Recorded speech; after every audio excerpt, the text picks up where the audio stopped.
Okay, सो हम start करते हैं क्योंकि ऑलरेडी 10 मिनट्स हो चुके हैं। अम, सबसे पहले तो ये अंडरस्टैंड करेंगे कि हम इस जो अभी हमने चार्ट्स पढ़े हैं या जो भी हमने इक्वेशन देखी उनको यूज़ किस तरह से कर सकते हैं, ठीक है। तो एक क्वेश्चन करते हैं एंड ट्राई टू अंडरस्टैंड कि उसको हम किस तरह से उस प्रॉब्लम में किस तरीके से जो हमने चार्ट्स हैं उनको यूज़ कर सकते हैं, ठीक है। तो पहला क्वेश्चन जो हमारे पास है, ठीक है, वी हैव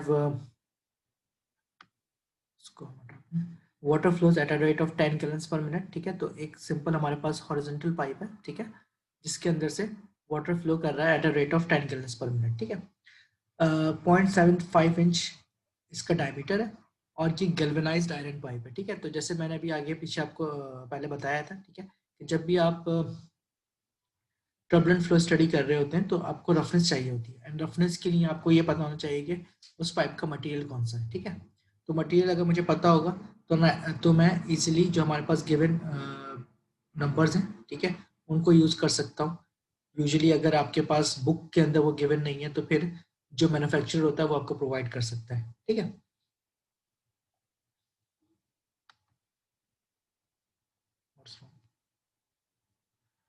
ठीक है, सॉरी, शायद कुछ कनेक्शन आ रहा था, ठीक है। तो जो आपके पास गैल्वेनाइज्ड आयरन पाइप है हमारे पास और हमने लॉसेस जो प्रेशर ड्रॉप है उसको जो है वो कैलकुलेट करना है, ठीक है। तो प्रॉब्लम स्टार्ट करते हैं। सबसे पहले तो मुझे ये फिगर आउट करना है कि जो गैल्वेनाइज्ड आयरन पाइप है, ठीक है, उसमें लॉसेस कितने हैं, ठीक है। तो लेट्स चेक कि हमारे पास जो गिवन स्लाइड्स हैं, ठीक है, उसमें इस टेबल पे आ जाते हैं, ठीक है। तो रफनेस यहाँ पे हमारे पास कॉमनली यूज पाइप्स के लिए, ठीक है। तो कॉमनली यूज पाइप्स के लिए हमारे पास गिवन है कौन सा पाइप हम यूज कर रहे हैं, गैल्वेनाइज्ड आयरन का, ठीक है। तो इसकी मैं जो नंबर है वो कैलकुलेट ले लूंगा, ठीक है। अच्छा, वहाँ पे जो हमारे पास यूनिट्स है वो गिवन है इंचेस और फिट्स, ठीक है। तो हम ऑब्वियसली जो यहाँ से रफनेस लेंगे वो भी फिट के अंदर लेंगे, ठीक है। तो 0.005 जो है वो एप्सिलॉन ओवर डी का जो रेशियो है वो हमारे पास है, सॉरी एप्सिलॉन जो हमारे पास 0.005 है, ठीक है। यहाँ से मैं इसका एप्सिलॉन ओवर डी का रेशियो निकालूंगा, ठीक है, विच इज 0.005 और इसको अगर मैं 12 से डिवाइड करवा लूँ, सॉरी डायमीटर कितना है इसका 0.75 इंच, ठीक है। 0.75 इंच है तो इसको पहले फिट में कन्वर्ट करेंगे और यहाँ से फिर जो रेशियो है वो कैलकुलेट कर लेंगे, ठीक है। तो जो आपके पास रेशियो आएगा वो आएगा 0.008, ठीक है। तो ये एप्सिलॉन ओवर डी का रेशियो आ गया, ठीक है। सेकंड चीज टू वेरीफाई कि ये टर्बुलेंट फ्लो है, we need to figure out कि इस फ्लो का रेनॉल्ड नंबर क्या है, ठीक है। तो रेनॉल्ड नंबर कैलकुलेट करने के लिए हमें क्या रिक्वायरमेंट होती है, density, velocity, diameter and viscosity, ठीक है। तो फ्लो में क्वेश्चन में हमें गिवन है कि this is basically a water, ठीक है। तो वाटर के लिए जो आपके पास स्टैंडर्ड डेंसिटी और विस्कोसिटी है, ठीक है। वो डेंसिटी होती है उसकी 1.94 स्लग्स पर फीट क्यूब, ठीक है। जबकि आपके पास विस्कोसिटी उसकी होती है I guess 2 point it is 2.34 10 to power -5, ठीक है। 2.34 10 टू पावर -5 यूनिट्स हो जाएंगे पाउंड पर सेकेंड पर फीट स्क्वायर, ठीक है। तो ये आपके पास विस्कोसिटी आ गई। अब मैं यहाँ पे कैलकुलेट कर सकता हूँ रेनॉल्ड्स नंबर को, ठीक है। डेंसिटी मुझे पता चल गई है, ठीक है, 1.94 है। वेलोसिटी मुझे पता है कि वेलोसिटी नहीं पता अभी। डायमीटर 0.75 इंचेस है, ठीक है। तो 0.75/12, ठीक है। और विस्कोसिटी जो हो गई आपके पास 2.34, ठीक है। जो अभी अननोन एलिमेंट है हमारे पास है यहाँ पे वेलोसिटी, ठीक है। अच्छा, वेलोसिटी के लिए हमें एक चीज गिवन है विच इज क्यू, यानी कि गैलन्स पर मिनट, ठीक है। गैलन्स पर मिनट क्या चीज होती है, क्यू होता है, यानी कि आपके पास वॉल्यूम फ्लो रेट है, ठीक है। तो जो इसको इस तरह से लिखा जाता है जीपीएम, यानी कि गैलन्स पर मिनट, ठीक है। 1 गैलन पर मिनट जो है, ठीक है, 1 गैलन पर मिनट उसकी कन्वर्जन इंटरनेट पे इजीली अवेलेबल है, ठीक है। इट इज 0.00223 फिट क्यूब पर सेकेंड होता है, ठीक है। तो इसको आप गैलन्स पर मिनट से फिट क्यूब पर सेकेंड में कन्वर्ट करेंगे, क्यू हो जाएगा हमारे पास 10 टाइम्स 0.00223, ठीक है। ये हो जाएगा 0.0223 फीट क्यूब पर सेकेंड, ठीक है ना। अब क्योंकि क्यू हमें गिवन है तो हम वेलोसिटी को कैलकुलेट कर सकते हैं, ठीक है, क्यू ओवर एरिया, ठीक है।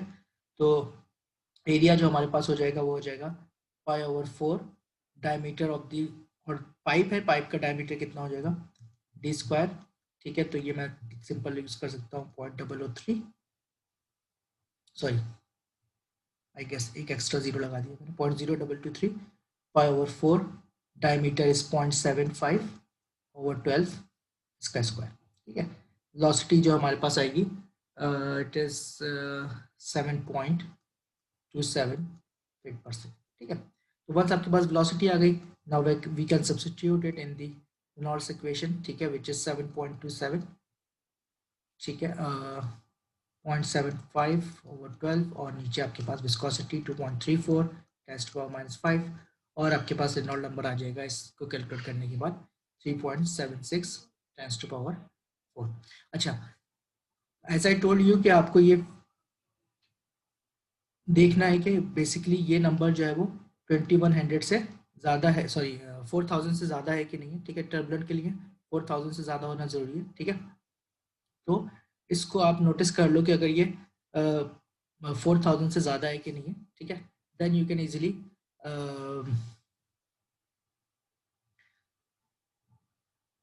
फिगर आउट कि ये फ्लो रेनॉल्ड टर्बुलेंट है कि नहीं, ठीक है ना। अच्छा, तो वंस आपके पास टर्बुलेंट फ्लो हो गया, ठीक है, अब नेक्स्ट स्टेटस क्या है, मेरे पास एप्सिलॉन ओवर डी भी आ गया, ठीक है। एप्सिलॉन ओवर डी जो है वो सिंपल क्या है 0.008, ठीक है।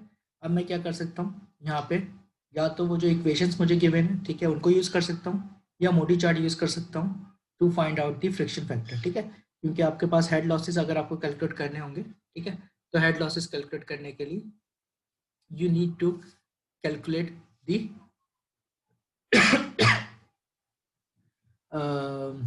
फ्रिक्शन फैक्टर, ठीक है। सबसे पहले फ्रिक्शन फैक्टर देखते हैं कि क्या आएगा इसके साथ, ठीक है। 3.8 10 to the power 4 है, ठीक है। तो मैं यहाँ पे क्वेश्चन पे आ जाता हूँ, सॉरी, और यहाँ से जो मोडी चार्ट है उस पर आते हैं, ठीक है। तो हमारे पास था 3.8 10 to the power 4, और सेकंड नंबर है हमारे पास 0.008, ठीक है।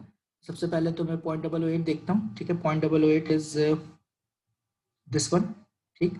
0.008 ये एप्सिलॉन ओवर डी हो गया, ठीक है। और यहाँ से 3 की पावर 3.8 की पावर 10 to the power 4, ठीक है। तो ऑलमोस्ट आपके पास वो बन जाएगा 4, ठीक है। यानी कि ये इसके इस लाइन को हम सॉरी इस लाइन को हम जो है ऊपर ट्रेस करेंगे, और ये जाएगी टिल दिस वन, ठीक है।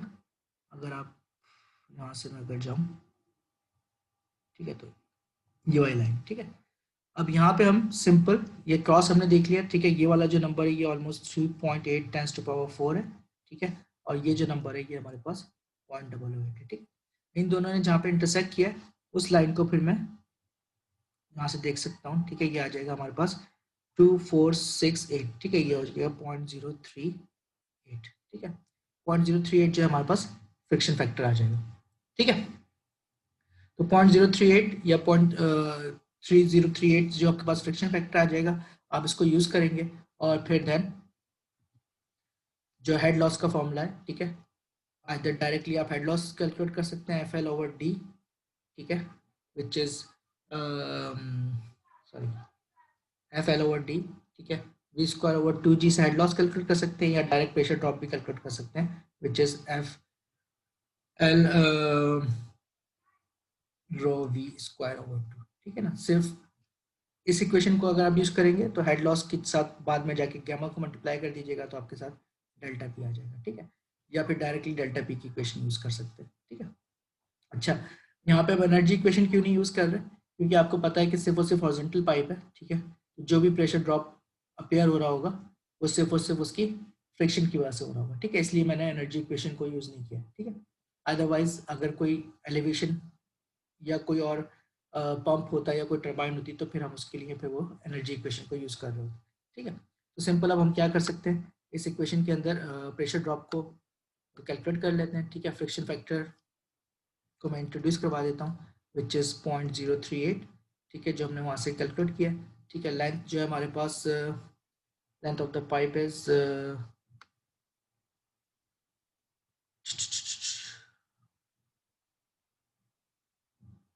अच्छा, हमें डेल्टा पी ओवर एल निकालना है, लेंथ लेंथ नहीं चाहिए हमें, क्योंकि हमें डेल्टा पी ओवर एल चाहिए। ठीक है, डेल्टा पी ओवर एल यानी कि training pressure drop per unit length निकालना है। ठीक है, तो ये जो लेंथ है ये इसके डिवीजन में आ जाएगी। ठीक है, और यहाँ पे हो जाएगा 1/d विच इज़ 1/0.75 ओवर 12।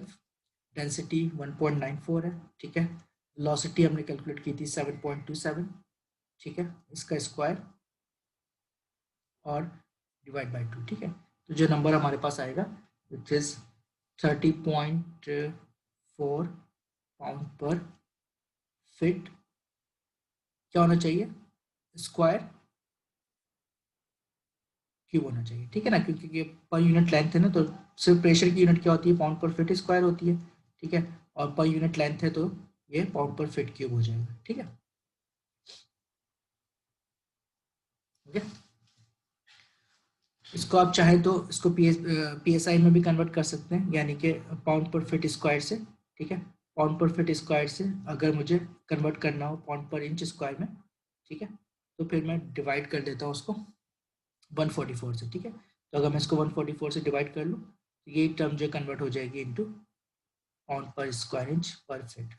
ठीक है, सिंपल, आपने कितना प्रेशर ड्रॉप है PSI में पर फिट वो आपको पता चल जाएगा। ठीक है, तो वो आ जाएगा 0.211। ठीक, तो ये क्वेश्चन सिंपल एक तो हमने सॉल्व किया है। ठीक है, एक और क्वेश्चन सॉल्व करते हैं टू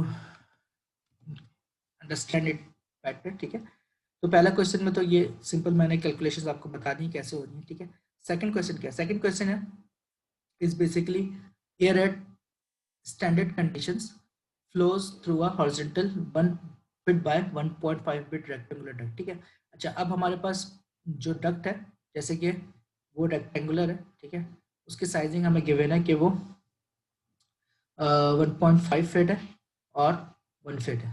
ठीक है, तो ये रेक्टेंगुलर डक्ट है जिसमें से हमने यूज़ करना है। ठीक है, अच्छा, इसकी वो क्या है, मटेरियल क्या है, वुड की बनी हुई है, ये वुडन डक्ट है। ठीक है, तो हम जो रफनेस लेंगे वुडन रफनेस लेंगे। ठीक है, at a rate of 5000 feet cube पर मिनट। ठीक है, तो हमें क्यू गिवन है। ठीक है, तो क्यू हमारे पास है 5000 फीट क्यूब पर मिनट। ठीक है, और साथ साथ कैलकुलेट क्या करना है, हमने हेड लॉसेस कैलकुलेट करना है, प्रेशर ड्रॉप करना है, और power supplied by the fan to overcome the flow resistance in 500 feet of the duct. ठीक है, तो आइडिया ये है कि हमने कुछ पावर यानी कि एनर्जी प्रोवाइड करनी है ताकि वो जो लॉसेस अपेयर हो रहे हैं, ठीक है, डक्ट के अंदर, ये हमने एक डक्ट लिए।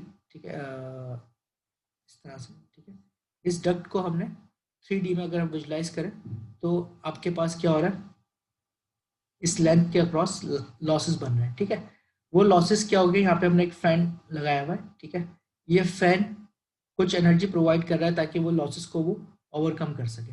ठीक है, तो उसको कैसे कैलकुलेट करते हैं उसको अभी देखते हैं। ठीक है, सबसे पहला तो स्टैंडर्ड प्रैक्टिस के रेनॉल्ड नंबर निकालना है हमने सबसे पहले। ठीक है, तो रेनॉल्ड नंबर निकालने के लिए जो मैंने आपको पीछे स्टेप्स बताए वही फॉलो करेंगे। अगेन हमें फ्लो रेट गिवन है।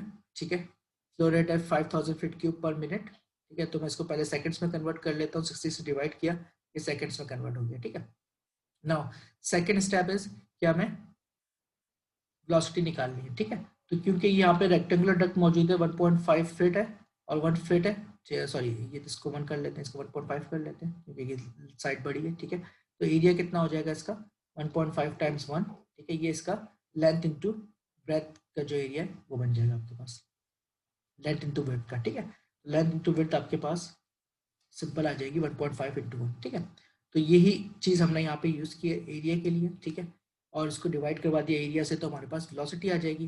ठीक है, अच्छा, रेनॉल्ड्स नंबर के लिए मैंने कहा था जब हमारे पास रेक्टेंगुलर डक्ट होती है तो हम वहाँ पे लेते हैं हाइड्रोलिक डायमीटर। ठीक है, तो वेलोसिटी डायमीटर नहीं आएगा यहाँ पे, कौन सा डायमीटर आ जाएगा, हाइड्रोलिक डायमीटर आ जाएगा, डेंसिटी ओवर विस्कोसिटी। ठीक है, तो हाइड्रोलिक डायमीटर कैसे कैलकुलेट करते हैं। ठीक है, हाइड्रोलिक डायमीटर को कैलकुलेट करने का फॉर्मूला होता है हमारे पास 4 times area over its perimeter. ठीक है, तो एरिया जो है, ठीक है, सिंपल जो आपके पास रेक्टेंगुलर कोई भी डक्ट है उसके लिए एरिया हमारे पास ए टाइम्स बी, ठीक है। यहाँ पे ए और बी किस तरह से लिया गया वो इस तरह से, ए जो है ये है और बी ये है, ठीक है। तो ए टाइम्स बी यानी कि 1.5 टाइम्स 1, ठीक है। और जो पैरामीटर क्या हो जाएगा, ये साइड्स 2 दफा है और बी साइड्स भी 2 दफा है, ठीक है। तो 2a प्लस बी, ठीक है। तो 2a प्लस बी इसकी जो पैरामीटर होता है उसकी लेंथ ऑफ द साइड्स होती है, ठीक है। तो लेंथ जितनी भी है साइड्स की उसको हमने ऐड कर लिया है, ठीक है। तो 2a प्लस बी, तो a प्लस बी हो जाएगा 1.5 प्लस 1, ठीक है। इसको सॉल्व करेंगे तो हमारे पास हाइड्रोलिक डायमीटर आ जाएगा विच इज 1.2 फीट, ठीक है। अब जब मैं रेनॉल्ड नंबर कैलकुलेट करूंगा तो मैं इंस्टेड ऑफ सिंपल डायमीटर, क्योंकि रेक्टेंगुलर डक्ट का कोई डायमीटर नहीं होता, हम उसका हाइड्रोलिक डायमीटर जो है उसको यूज करेंगे, ठीक है। तो हाइड्रोलिक डायमीटर यूज करते हैं। एयर के लिए जो स्टैंडर्ड नंबर्स हैं मैंने यहाँ पे लिख दिए, ठीक है। आप ऑलवेज इसको जो बुक के जो आपके फ्रंट पे टेबल गिवन है, ये मैं आपको चैप्टर 1 में वो टेबल प्रोवाइड भी किया हुआ है, ठीक है। आप उसको यूज कर सकते हैं। जो टिपिकल वैल्यूज हैं, अगर आपको टेम्परेचर नहीं गिवन है, ठीक है, तो आप टिपिकल जो वैल्यूज हैं, ठीक है, डेंसिटी और विस्कोसिटी की उसको यूज करें, ठीक है। अगर टेम्परेचर गिवन होगा तो देन आपके पास बुक के अपेंडिक्स में टेबल्स मौजूद हैं, आप उनको यूज कर सकते हैं। लेकिन एट दिस पॉइंट हम सिर्फ टेम्परेचर की वेरिएशन को ज़्यादा स्टडी नहीं कर रहे, हम सिर्फ और सिर्फ ये स्टडी कर रहे हैं कि एक टिपिकल वैल्यू के ऊपर जो हेड लॉसेज हैं और प्रेशर ड्रॉप है वो क्या हो सकता है, ठीक है। तो सिंपल मैंने टिपिकल वैल्यूज ले ली हैं और उनके ऊपर प्रॉब्लम सॉल्व कर रहे हैं। तो डेंसिटी को सब्सटीट्यूट किया 2.38 10⁻³ जो आपके पास डेंसिटी है। वेलोसिटी मैं कैलकुलेट कर चुका हूँ 55.6, हाइड्रोलिक डायमीटर 1.2 है और विस्कोसिटी आ गई, ठीक है। इसके बाद जो नंबर हमारे पास आ रहा है वो आ रहा है 4.2 10⁻⁵, ठीक है। It is still greater than जो हमारे पास लैमिनार्स टू टर्बुलेंट की जो रेंज है 2100 to 4000 से ज्यादा है, ठीक है। तो ये हमारे पास टर्बुलेंट फ्लो है। अब जो हम फ्रिक्शन फैक्टर कैलकुलेट करेंगे वो इस टर्बुलेंट फ्लो के जो मूडी चार्ट है उससे करेंगे या उसकी जो इक्वेशन है उसकी बेसिस पे करेंगे। ऑब्वियसली साथ साथ हम रफनेस का इफेक्ट भी काउंट करेंगे, क्योंकि टर्बुलेंट फ्लो में रफनेस का इफेक्ट बहुत ज्यादा होता है, ठीक है। जी अदनान बोलिए आप बेटा। सर मैं ये पूछा था जो हाइड्रोलिक डायमीटर आपने निकाला सर, ये कैसे निकाला सर, ये समझा दें दोबारा। अच्छा देखो, हाइड्रोलिक डायमीटर का जो जनरल फॉर्मूला है ना, जनरल फॉर्मूला हमेशा सेम है, ठीक है। 4 टाइम्स एरिया ओवर पेरीमीटर, ठीक है। अब जो कोई भी शेप होगी हम उसके हिसाब से उसका एरिया और पैरामीटर निकालेंगे, ठीक है। हमारे पास इस वक्त जो शेप गिवन है वो गिवन है एक रेक्टेंगुलर डक्ट है, ठीक है। तो रेक्टेंगुलर डक्ट की हमने लेट सपोज मैं लेंथ और विड्थ की फॉर्म में समझा दूं। लेंथ, ये लेंथ है और ये इसकी विड्थ है, ठीक है। तो एरिया जब निकालूंगा तो क्या हो जाएगा 4 टाइम्स लेंथ इंटू विड्थ, ठीक है। और पैरामीटर क्या हो जाएगा, पैरामीटर क्या होता है जितनी भी साइड्स हैं उनकी लेंथ को हम ऐड कर लें, ठीक है। तो हमारे पास 4 साइड्स हैं, ठीक है, उनकी लेंथ कितनी हो जाएगी 2 टाइम्स एल प्लस उसकी जो विड्थ है, ठीक है, ये इसका पैरामीटर हो जाएगा, ठीक है। यही चीज यहाँ पे लिखी हुई है जो मैंने ए और बी की फॉर्म में लिख दी थी, ठीक है। आप एल और डब्ल्यू को ए और बी ले लें तो यही चीज ये फॉर्मूला बन जाए। और कोई करके देख लें सिंपल रेक्टेंगुलर के अलावा, एक से ठीक एक, है सर। जस्ट 1 सेकेंड मोर, ठीक है। एक और शेप भी समझा देता हूँ ताकि चीज प्रॉपर क्लियर हो जाए, ठीक है। दूसरी शेप आप ले लो ट्रायंगुलर की, ठीक है? इस तरह की कोई शेप हो, ठीक है। तो अब अगर मैं कंसिडर कर लूँ सिंपल 90 डिग्री ट्राइंगल, ठीक है। तो ये क्या हो जाएगा, ये समझ लो कि ये L/2 है, ठीक है। ये वाली जो हाइट है, ठीक है। तो एरिया ऑफ द ट्राइंगल कितना होता है हाफ बेस इंटू हाइट, ठीक है। हाइट कितनी यहाँ पे h, अब ये टोटल एरिया तो नहीं आया, ये तो सिर्फ और सिर्फ इस वाले का आया, ठीक है। तो मैं इसको मल्टीप्लाई बाय 2 करूंगा, ठीक है। तो ये कितना हो जाएगा L/2 इंटू एच, ठीक है। ये तो ट्राइंगल का एरिया आ गया, ठीक है। और इसकी साइड्स कितनी हो जाएंगी, ये समझ लो कि ये इक्वल ट्राइंगल है, ये भी लेंथ एल है, ये भी लेंथ एल है, ठीक है। तो अगर मैं इसका हाइड्रोलिक डायमीटर निकालूंगा तो क्या हो जाएगा 4 टाइम्स एरिया इंटू पैरामीटर, ठीक है। एरिया कितना हो गया L/2 इंटू हाइट, जबकि पैरामीटर कितना हो गया 3 टाइम्स लेंथ, ठीक है। तो इसका पैरामीटर, तो इस तरह से हम कोई भी जो नॉन सर्कुलर डक्ट है उसका एरिया निकाल सकते हैं, ठीक है। नाउ वंस आपके पास रेनॉल्ड्स नंबर आ गया मुझे सबसे पहले तो क्योंकि अगर टर्बुलेंट फ्लो मैंने फिगर आउट कर लिया कि ये टर्बुलेंट फ्लो है, ठीक है, अब मुझे इसकी रफनेस चाहिए, ठीक है, रफनेस कैलकुलेट करते हैं। रफनेस चाहिए मुझे, मैंने यहाँ पे चार्ट का एक वो आपको फिगर ऐड कर दिए, ठीक है। अच्छा, अगर कोई आपके पास वुड बेस्ड मटेरियल है, ठीक है, तो उसके लिए रफनेस की एक रेंज गिवन थी मेरे पास, ठीक है। तो मैंने क्या किया, इसमें से एक वैल्यू पिक करने के बजाय हमने क्या किया, इसका एक एवरेज ले लिया, ठीक है। एक एवरेज वैल्यू ले लेते हैं कि रफनेस एवरेज इतनी हो सकती है किसी भी वुड बेस्ड डक के अंदर, ठीक है। तो जो भी इसकी लोअर वैल्यू थी और जो भी हाईएस्ट वैल्यू थी, ठीक है, 0.6 और 0.3, ठीक है, इन दोनों का मैंने सम किया, उसको डिवाइड बाय 2 किया कि एवरेज रफनेस आ गई मेरे पास, ठीक है। अब इस एवरेज रफनेस को मैं किससे डिवाइड करूंगा, जो हमारे पास डायमीटर है। जी बोले बोले बोले बोले जल्दी जल्दी। इसमें ऐड कर रहे हो और वहाँ माइनस आ रहा है। माइनस नहीं है बेटा, ये रेंज गिवन है 2, जैसे होता है ना 0.223, ठीक है, ये माइनस साइन है, ये रेंज है, रेंज के लिए शो किया है। यानी कि हमने एवरेज क्यों लिया? मैं देखो मेरे पास दो चॉइसेस हैं, या तो मैं लोअर वैल्यू ले लूँ या अपर वैल्यू ले लूँ या इसका एवरेज ले लूँ, ठीक है। तो क्योंकि एक रेंज गिवन थी तो मैंने इसकी एवरेज वैल्यू ले ली है, ठीक है। अंटिल आपको स्पेसिफाई कि आप लोएस्ट पॉसिबल जो रफनेस है वो लें या हाईएस्ट पॉसिबल रफनेस लें, ठीक है। तो मैंने इसकी रेंज पे जो है ना एवरेज पे जो है ना सॉल्व कर रहा हूँ, ठीक है। और अगर एवरेज ना भी नहीं जब भी सही है, जब भी सही है, ठीक है। आप फिर मेंशन कर दें कि मैंने मैक्सिमम जो रफनेस पॉसिबल है वो ले लिया, ठीक है, बस इतना। 0.003 आप अगर ले रहे हैं तो आप लिख दें कि मैक्सिमम मैंने लिए, आप 0.6 ले रहे हैं तो आप लिख दें कि मिनिमम मैंने लिया, ठीक है।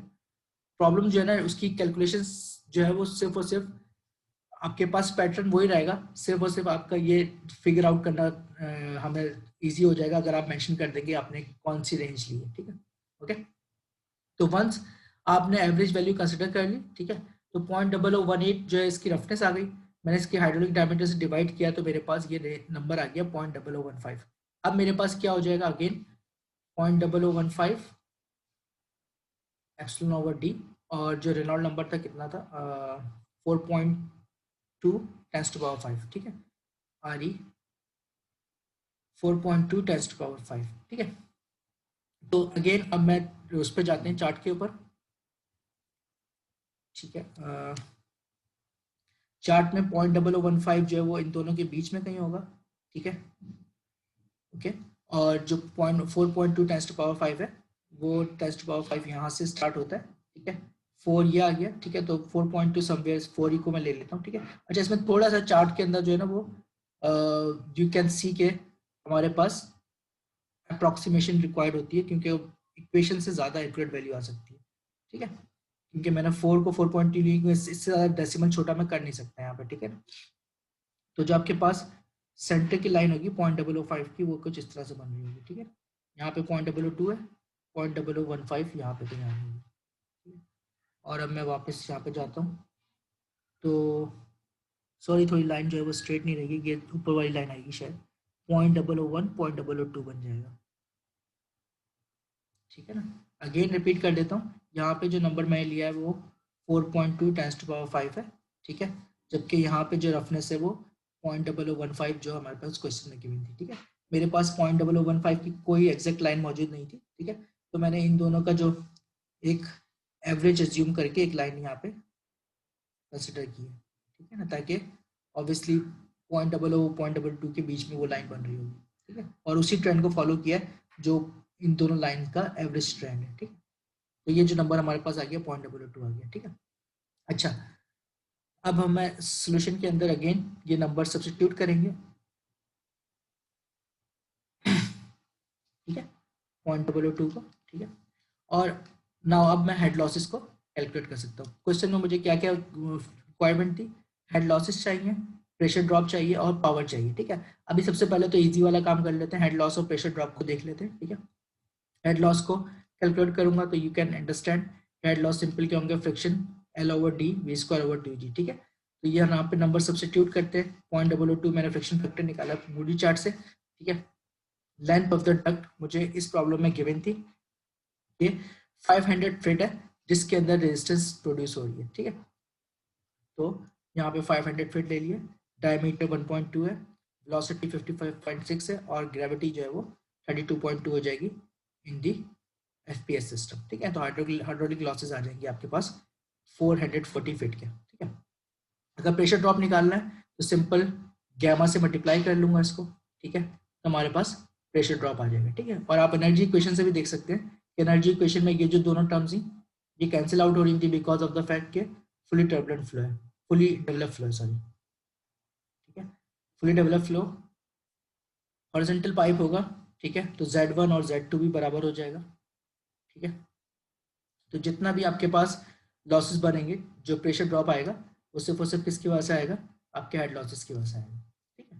तो हेड लॉसेस हमने कैलकुलेट कर लिए, सिंपल मल्टीप्लाई कर लिया गैमा को मैंने हेड लॉसेस के साथ। तो गैमा थी मेरे पास डेंसिटी टाइम्स ग्रेविटी, ठीक है। डेंसिटी टाइम्स ग्रेविटी टाइम्स जो हमारे पास हेड लॉसेस है, ठीक है। ये हमारे पास डेल्टा पी आ जाएगा which is the pressure drop, ठीक है। और हम इसको चाहे तो 144 से PSF से 144 से डिवाइड कर दूंगा तो ये PSI में आ जाएगा, ठीक है। Which is PSF is pound पर फीट स्क्वायर, ठीक है। PSI इज पाउंड पर इंच स्क्वायर, ठीक है।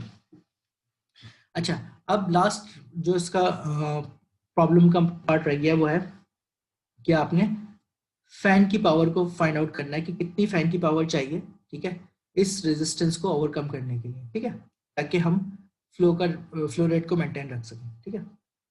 तो फैन की पावर कैलकुलेट करने के लिए, ठीक है, अभी पॉइंट कंप्लीट कर लो फिर क्वेश्चन लेता हूँ, ठीक है।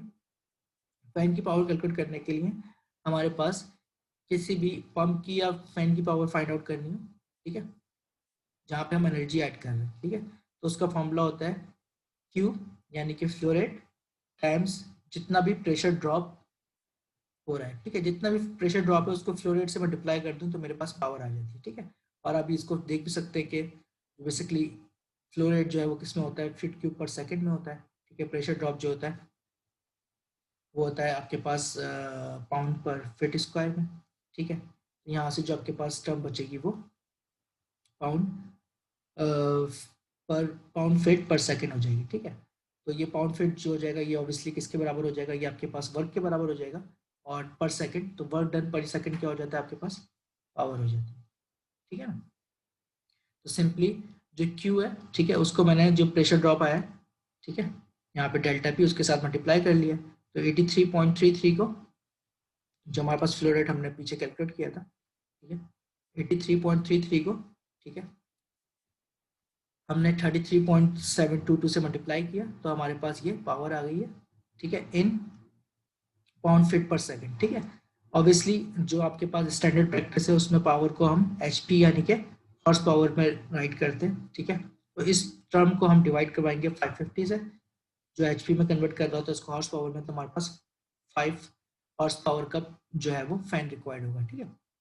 अब इसको हम क्या एक्चुअली बताना चाह रहे हैं, वो ये बताना चाह रहे हैं कि अगर हमें इस फ्लो रेट पे जो है वो फ्लो करवाना है, ठीक है, तो हमें कितनी एनर्जी ऐड करनी पड़ेगी, हमें 5 हॉर्स पावर की एनर्जी ऐड करनी पड़ेगी ताकि उस डक्ट में आप ये फ्लो रेट मेंटेन रख सकें, ठीक है। क्योंकि उसमें इतने लॉसेस हो रहे हैं, हम उस लॉसेस को जो है वो ओवरकम कर रहे हैं थ्रू आवर फैन, ठीक है। तो जितने भी हमारे पास लॉसेस हैं उनको हम ओवरकम कर रहे हैं अपने फैन के थ्रू, ठीक है, फैन की पावर के थ्रू। जी अली साहब बोले आप क्वेश्चन। सर इसके अंदर जो डेल्टा पी का फॉर्मूला है वो क्यों यूज करा, और सर दूसरा एक और चीज ये बता दें कि जो एनर्जी इक्वेशन है ये कब लगती है। देखें एनर्जी इक्वेशन एक्चुअली इस केस में हमारे पास हम एनर्जी इक्वेशन यूज कर रहे हैं, ठीक है। एनर्जी इक्वेशन कैसे यूज कर रहे हैं, ठीक है, एनर्जी इक्वेशन हम यूज कर रहे हैं in the form of pressure drop या HL, ठीक है। क्योंकि एक सेकंड होल्ड करो, बता रहा हूँ।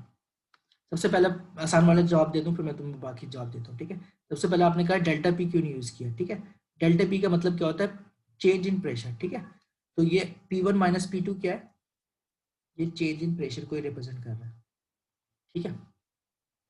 तो चेंज इन प्रेशर आपके पास यहाँ पे आ गया है in the form of Q, ठीक है। अच्छा एनर्जी इक्वेशन की बात करते हैं। एनर्जी इक्वेशन क्या है, एनर्जी इक्वेशन में आपको याद होगा यहाँ पे हमने जब स्टार्ट किया था तो मैंने बताया था कि वहाँ पे एक फैन पावर की भी टर्म ऐड हो सकती है, ठीक है ना। ये वाली जो शाफ्ट पावर है, ठीक है, this is basically your fan power या आपके पास जो टर्बाइन की पावर है। अगर प्लस में होगी तो ऐड कर रहे होंगे, यानी कि जो भी कुछ टर्म्स है उसके अंदर ऐड कर रहे होंगे। अगर माइनस में होगी तो हम उसको एक्सट्रैक्ट कर रहे होंगे, ठीक है। अब हमने किया क्या है इस इक्वेशन में, वापस प्रॉब्लम पे आके एक मिनट बताता हूँ ताकि आपको समझ में आए। हमने यहाँ पे किया ये कि इस एनर्जी इक्वेशन को यूज किया, ठीक है। अब पहली चीज तो ये कि P1 माइनस P2 जो प्रेशर ड्रॉप है वो हेड लॉसेस के बराबर था, ठीक है। तो हम आइदर ऑफ दिस यूज कर लेते, ठीक है, कि अगर मैं हेड लॉसेस को अगर पंप की पावर यूज करूंगा, ठीक है, विच इज उसको HP कह लेता हूँ, अगर पंप की पावर यूज करूंगा, ठीक है, तो जो आपके पास पहला पॉइंट है P1 over gamma plus alpha V1 square over 2G plus Z1, ठीक है, 2 over gamma plus alpha 2V square over 2G plus Z2 plus head losses, ठीक है। अच्छा, अगर मैं पंप की पावर यूज कर रहा हूँ, ठीक है, इसका मतलब है कि जो प्रेशर ड्रॉप है, ठीक है, वो अपियर नहीं हो रहा होगा, सिर्फ हेड लॉसेस अपियर हो रहे होंगे, ठीक है ना। यानी कि हम पंप की पावर को यूज करते हुए हेड लॉसेस को ओवरकम कर रहे होंगे, ठीक है। वेलोसिटी की जो टर्म्स है वो ओवरकम हो रही होंगी because of fully develop flow, ठीक है। फ्लूइड डेवलप फ्लो की वजह से V1 और V2 दोनों बराबर हो जाएंगे, अल्फा 1 और अल्फा 2 भी बराबर हो जाएंगे, ठीक है। हॉरिजॉन्टल डक्ट है, हॉरिजॉन्टल डक्ट में Z1 और Z2 यानी कि दोनों हाइट्स बराबर है, ठीक है। तो सिंपल क्या हो रहा है, जो आपके पास सर आप बोल रहे थे कि पंप की वजह से हम हेड लॉसेस को ओवरकम कर, हेड लॉसेस भी तो कैंसिल होने चाहिए पंप अगर वर्क कर रहा है। तो उसी के बराबर तो आ रहे हैं ना, यही तो मैं बता रहा हूँ, ठीक है। ये देखो ना यहाँ पे, ठीक है, ये हेड लॉस जो पंप जितना भी आपके पास एनर्जी प्रोवाइड कर रहा है उसके हेड लॉस को बराबर कर रहा है, ठीक है। ये ठीक है सर। जो लेफ्ट साइड पे आपके पास प्रेशर ऑफ द जो हेड ऑफ द पंप है, और यहाँ पे राइट हैंड साइड पे आपके पास हेड लॉसेस है, जो एनर्जी आपके पास हम लॉस कर रहे हैं थ्रू विस्कस विस्कस डेसिपेशन, ठीक है। तो जो आपके पास पंप का हेड है वो उसी के बराबर है, ठीक है। और अगर इसको मैं इसको गैमा से मल्टीप्लाई कर लूँ, ठीक है, तो मेरे पास टोटल प्रेशर आ जाएगा जो आपके पास पंप प्रोवाइड कर या पंप या फैन प्रोवाइड कर रहा होगा, ठीक है ना। पंप और फैन एक ही जैसे है, दोनों एनर्जी ऐड कर रहे होते हैं, ठीक। तो पंप और फैन दोनों आपके पास एनर्जी ऐड कर रहे होंगे, कितनी, gamma times delta, gamma times HL, ठीक है ना, वो मैंने यहाँ पे लिखा हुआ है, ठीक है। और फिर इसको अगर हम फ्लो रेट से मल्टीप्लाई कर देंगे तो मुझे इसकी पावर आ जाएगी, ठीक है। तो यहाँ पे अगर इक्वेशन आपको याद हो तो हमने इक्वेशन में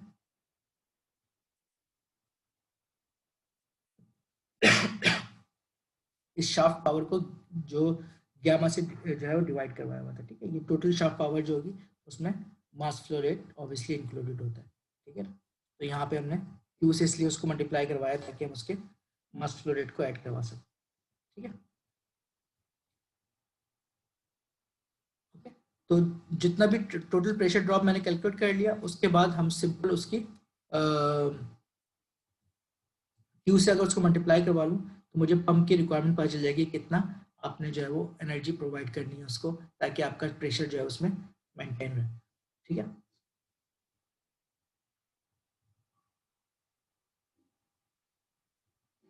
ठीक है, तो इस पॉइंट पे आज की क्लास को हम एंड करते हैं, ठीक है। नेक्स्ट क्लास में वेडनेसडे को I will talk about the minor losses, ठीक है। माइनर लॉसेस बेसिकली किसी भी पंपिंग सॉरी पाइपिंग सिस्टम के अंदर बिकॉज ऑफ डिफरेंट कंपोनेंट्स हो रहे होते हैं, जैसे कि वॉल्व्स हैं या बैंड्स हैं या टीज हैं, ठीक है। तो हम ऐड करेंगे उनको। जी मोइन आप बोल सकते हैं बेटा। सर अब कितने चैप्टर्स बाकी हैं टोटल? इसके बाद डायमेंशनल एनालिसिस और स्टैटिक्स ऑफ फ्लूइड स्टैटिक्स दो है, दो। Okay sir. ठीक है। तो प्लीज कल की क्लास बी सेक्शन की, और जब वेडनेसडे को सॉरी थर्सडे को जब ए सेक्शन की हो तो आप दोनों लोग प्लीज क्लास जरूर अटेंड कर लीजिएगा, हेल्प सेशन वाली, ठीक है। पॉसिबली जितने लोग कर सकते हो जरूर कीजिए, क्योंकि मैं उसमें थोड़ा सा आपको जो कॉम्प्लेक्स इंजीनियरिंग प्रॉब्लम है उसका आइडिया बता दूंगा कि उसको किस स्टेप्स के थ्रू सॉल्व करना है, ठीक है। तो उसको प्लीज जरूर अटेंड कीजिएगा। ओके, आज की क्लास अपलोड हो जाएगी, लेक्चर्स ऑलरेडी अपलोडेड हैं, ये स्लाइड्स अपलोडेड हैं, ठीक है। तो क्वेश्चन हो तो यू कैन ऑलवेज आस्क, ठीक है। Thank you.